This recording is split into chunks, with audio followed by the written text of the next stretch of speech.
Good afternoon.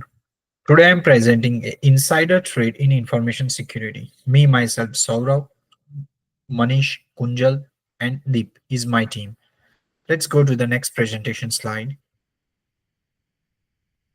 Introduction to insider trade. Insider trade is a significant challenge in the field of information security. This trade comes from an individual who has an access to the organization of a system or a data. They misuse this access often with harmful intention. Unlike an external trade, the insider trade is also harder to detect because they originate from within the organization. What are the insider trades? There are two major types of insider trade. One is done by an intention, and one is not an intentional. It is done by mistake or lack of awareness. There are some prevention strategies to prevent the insider trade. So first is preventing the insider trade is limited the access of the organization, monitor and detect, use a tool to detect the unless activities. Employment training educates the employer about the risk and signs of insider trade. Regular audit, conducting a regular audit to ensure the compliances with the security policies. Let's go to the next presentation slide.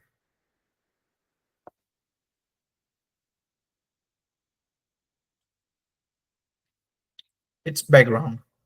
Definition of insider trade.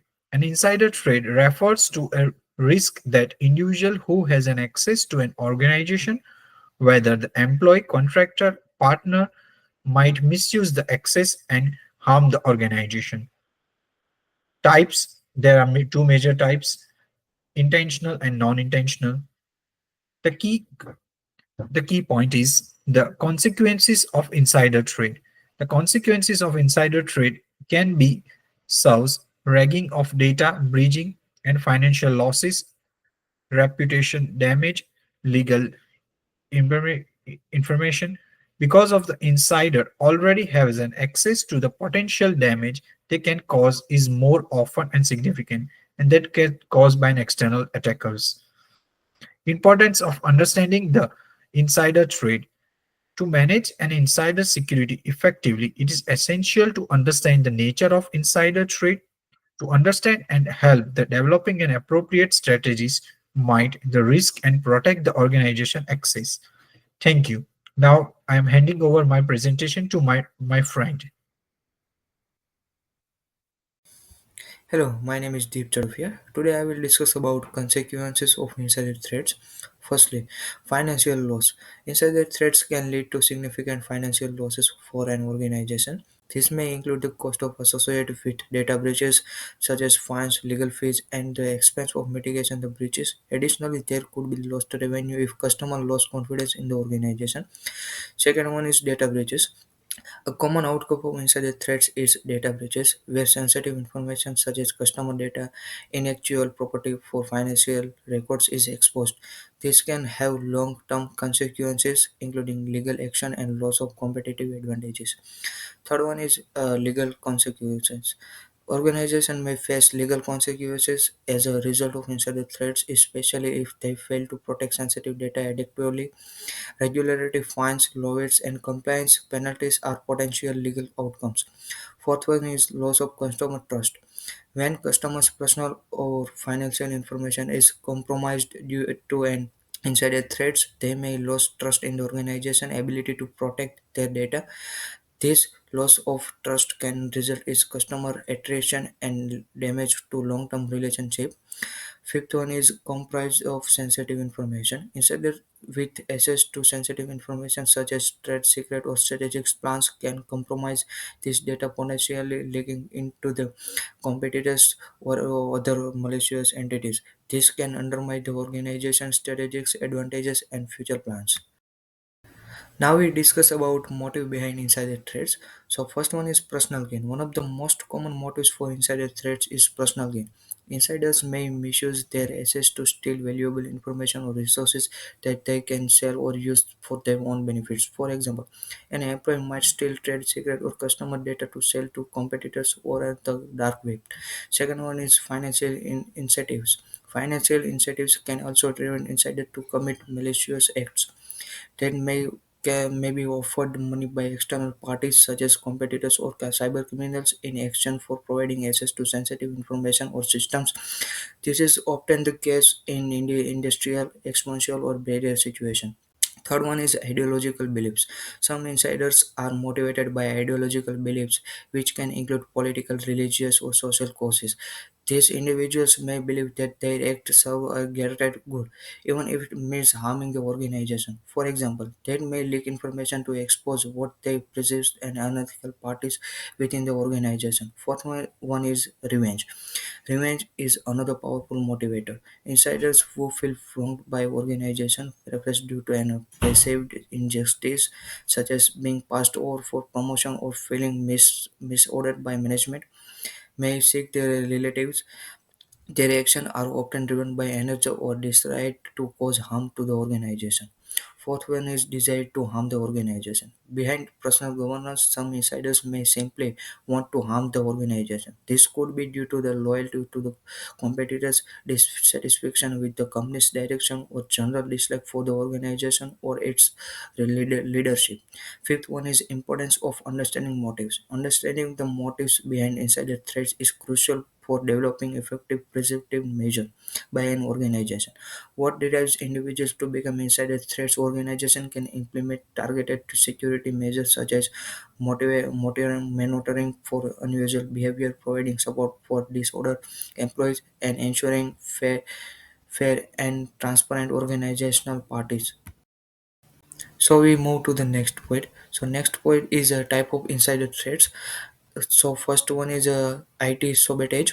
IT sabotage occurs when insider deliberately causes damage to an organization IT system. This might include deleting critical data, introducing malware, or disrupting services. The goal is often to harm the organization operations, whether out of revenge, dissatisfaction, or a desire to cause chaos. Second one is theft of intellectual property. Theft of intellectual property involves insider accessing and stealing valuable company information, such as trade secrets, property processes, or confidential business plans. This stolen information might be sold to competitors, used to start a competing businesses, or leaked to the public. Such actions can severely undermine an organization's competitive edge and future prospects. Third one is insider fraud. Insider fraud refers to the manipulation of systems, data, and processes for personal financial gain. This could include activities like embezzlement, falsifying records, or unauthorized financial transactions. Insiders who commit fraud often exploit their knowledge of an organization, systems, and processes to cover their tracks and avoid detection.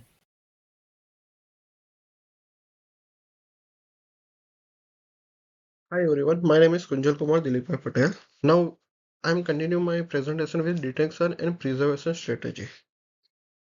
We have three types of strategy.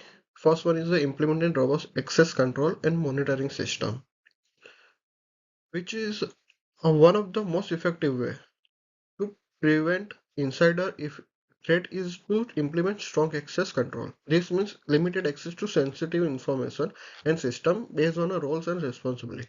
Only those who need specific data or tools to perform their job should have access to them.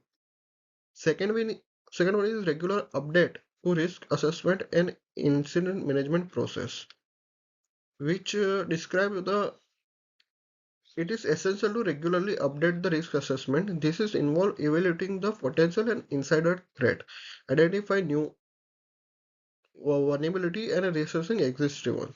Third one is conduct employee training and raise the awareness, uh, which is educating employee about the importance of the security and the potential risk of insider threat. Organizations can foster a culture of security awareness, and training should be covered regularly. Next one is a case study and next one is a case study and example.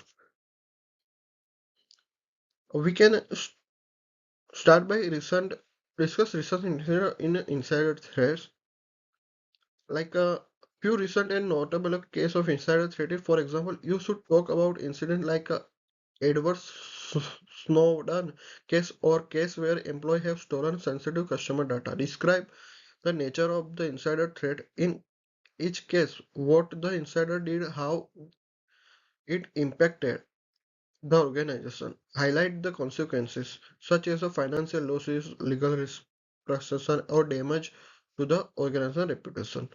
Second one is analyze how this incident were detected and managed. After describing the incident, explain how these insider threats were detected. Did the organization have monitoring system in place? Was the threat discovered through the internal audit or reported by other employees? Discuss steps the organization took to manage the situation, including containment, investigation, any actions taken against the insider, such as a legal proceeding or dismissal. And third process is highlighting lessons and learn from these cases. Con- Conclude the discussion by highlighting the key lessons learned from this case study. What could have been done differently to prevent the incidents? How can organizations improve their detection and preservation strategy? Based on future insider threat, for instance, some of organizations might have implement more robust access control or improve employee training program based on the lesson previous incident. Now we talk about the legal and regulatory framework. The first one is overview of relevant laws and regulations governing the insider threat. Insider threat, they may include data protection laws like General Data Protection Regulation GDPR in Europe, Health Insurance Accountability Act in US, and other cybersecurity regulations that mandate the protection of sensitive information. Highlight how these laws require organizations to take specific measures to prevent, detect, and respond an insider threat. Second is discuss the role of the standard like ISO IC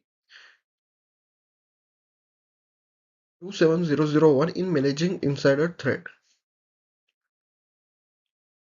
ISO and IC is an internationally recognized standard for the information security management system. Discuss how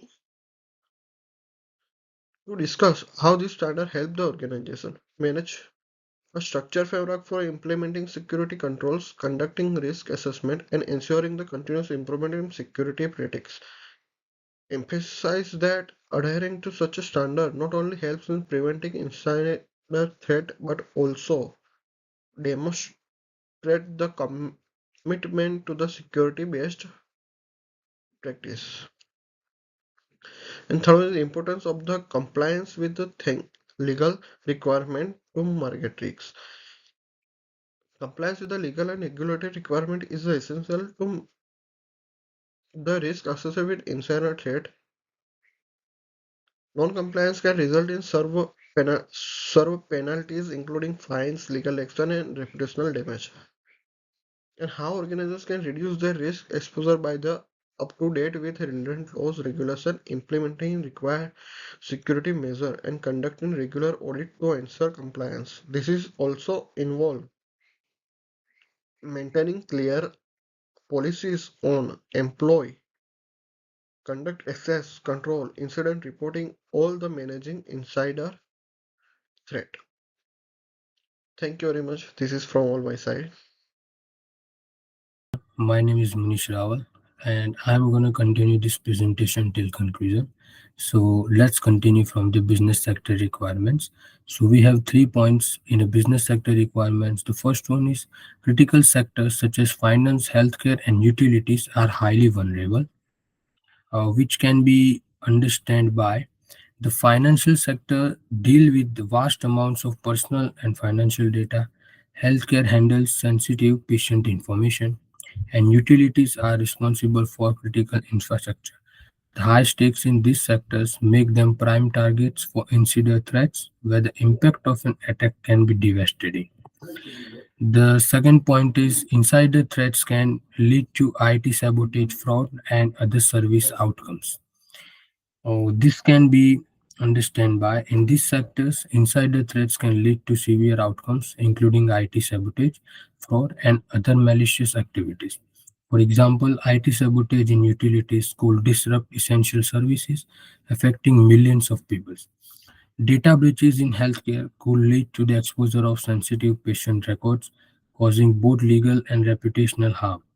These outcomes highlight the critical need for robust security measures in this sector. The third point is importance of implementing sector specific controls to mitigate threat risk. This can be understood by the financial sector might focus on enhanced monitoring of transaction and employee activities. The healthcare sector could emphasize strict access control and regular audits of patient data access. These tailored controls help address the specific vulnerabilities and regulatory requirements of each sector, reducing the risk of insider threats and ensuring the continuity of essential services. Now we will see the further thoughts for the future. In this, we have the 3 points to cover. The first point is insider threats are likely to grow in the future. Organizations must implement comprehensive management framework. And the third one is continuous monitoring training and updates are essential to stay ahead of state. The first point can be understood by as technology advances and organizations increasingly rely on digital systems, insider threats are expected to grow. Factors contributing to this trend include the proliferation of remote work, increased data access, and sophisticated cyber tools that insider might exploit. Additionally, the growing complexity of organizational networks and the rise of insider threats actor with more diverse motivation can make it harder to predict and prevent future incidents. The second points can be understood by access control policies to ensure that only authorized individuals have access to sensitive information. The third one is continuous monitoring, implementing advanced monitoring tools and practices to detect and respond to suspicious activities in real time. There is also another point to cover, which is regular updates, keeping security policies, procedure, and technologies up to date to address emerging threats and adapt the changes in the organizational environment. Now let's discuss the list of issues and concepts. So there are key issues: insider threat motivations, IT sabotage risk, fraud in financial sectors, insider threats in government sectors, organizational culture impact. Key concepts are separation or segregation of duties, risk assessment and management, incident management processes, ISO or IEC 27001 for information security. Hereby, we are gonna conclude this presentation. So we have three major points. Insider threats pose a significant challenge to information security. A multifaceted approach is needed to prevent, detect, and respond to these threats. Adopting best practices and staying vigilant is key to protecting organizational assets. Thank you.